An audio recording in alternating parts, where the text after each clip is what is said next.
संक्रमण के कारण जो वर्तमान स्थिति है उसकी लगातार समीक्षा की जा रही है और जो भी आवश्यक समझा जा रहा है वो सारे कदम उठाए जा रहे हैं। माननीय मुख्यमंत्री द्वारा तथा मुख्य सचिव महोदय द्वारा प्रतिदिन इसकी गंभीरता से समीक्षा की जाती है। जो अभी की स्थिति है उसमें हम लोगों के आपदा राहत केंद्र जो चल रहे हैं, जो विभिन्न शहरों में दिहाड़ी मजदूर, ठेला वेंडर, रिक्शा चालक, इस तरह के ज़रूरतमंद व्यक्ति जो भी फंसे हुए हैं उनके लिए तो 186 रिपोर्टिंग डेट तक चल रहे हैं और उसमें लगभग 65,788 इतने लोग उससे लाभान्वित हो रहे हैं। जो पंचायतों में स्कूल स्तर पर क्वारंटाइन कैंप्स चल रहे हैं उनकी संख्या 1102 है आज की तिथि में और उसमें लगभग 10,000 लोग अभी आवासित हैं।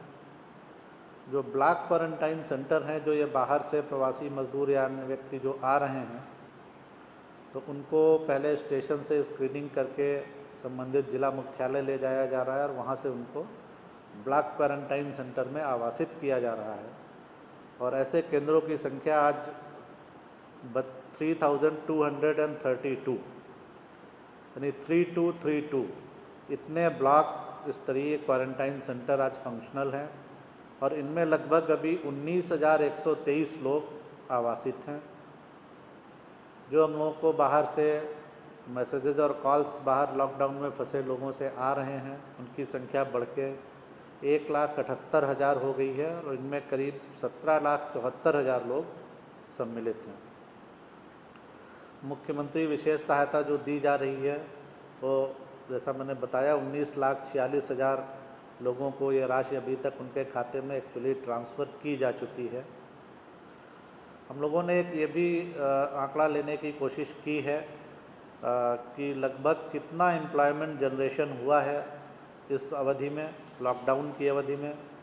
कुछ जो कार्य थे वो अलाउ हुए बीच में, कुछ पहले से अलाउड थे, तो एक टेंटेटिव फिगर जो हम लोगों ने लिया है कि जो सरकारी योजनाएं चली इसमें मनरेगा, जल जीवन हरियाली, इसके अलावा हर घर नल का जल, पक्की गली नली, इस तरह की करीब 12-13 विभाग का फिगर हम लोगों ने लिया है, जिसमें जो टेंटेटिव फिगर है, ये कोई फाइनल फिगर नहीं है बट टेंटेटिव फिगर करीब 1,34,00,000 कम से कम मैन डेज इतने क्रिएट हो गए हैं। यानी हम लोगों का, सरकार का पूरा ध्यान है इस बात पे कि जो लोग आ रहे हैं या जो लॉकडाउन के कारण काम रुका हुआ है उसमें लोगों को रोज़गार मिलता रहे, समस्या नहीं हो। तो माननीय मुख्यमंत्री के स्तर पर इस पर बहुत ध्यान दिया जा रहा है, फोकस किया जा रहा है। और मैं एक ये टेंटेटिव फिगर आपको बता रहा हूँ, कुल योजनाएं लगभग जो इस पीरियड में कुछ पहले से चालू थी जो बंद हो गई फिर चालू की गई, तो जो फंक्शनल योजनाएं कुल हैं वो 3,44,000 के आसपास हैं और उनमें 1,34,00,000 से अधिक के मैंडेज का क्रिएशन हुआ है। तो इससे स्पष्ट होता है कि रोजगार सृजन पे भी सरकार का पूरा ध्यान है। इसके अलावा जो फसल क्षति हुई थी, फरवरी में असमय वर्षापात और ओलावृष्टि हुआ था, फिर मार्च में, तो उसके लिए अभी तक जो 578 करोड़ की राशि निर्गत की गई थी, अभी जो मुझे सूचना दी गई है करीब उसमें 3,08,000 फार्मर्स को फसल क्षति की राशि उनके अकाउंट में दे दी गई है, करीब 110 करोड़ की राशि। और शेष लोगों को 15 मई तक का लक्ष्य दिया गया है कि 15 मई तक का, ये फरवरी और मार्च के जो भी जिन किसानों को भी मदद की ये चिन्हित किया गया है, जिनके आवेदन आए हैं, जांचकर उनके खाते में यह राशि ट्रांसफ़र कर दी जाए।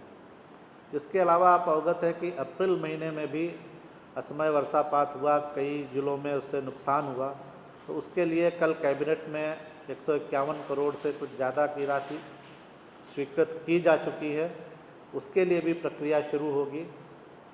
तो ये किसानों की जो नुकसान हो रहा है किसानों का असमय वर्षापात या ओलावृष्टि या आंधी तूफान से, तो उसके लिए भी लगातार विभाग और सरकार प्रयत्नशील है कि उनको लाभ मिलता रहे। फसल क्षति का जो नुकसान है उसके लिए इनपुट अनुदान जो दिया जाता है वो समय से मिल जाए। तो इसके लिए भी 30 मई तक लास्ट डेट फिक्स कर दी गई है कि 30 मई तक ज़रूर ये राशि ट्रांसफ़र कर दी जाए जो अप्रैल वाला नुकसान हुआ है उसके लिए।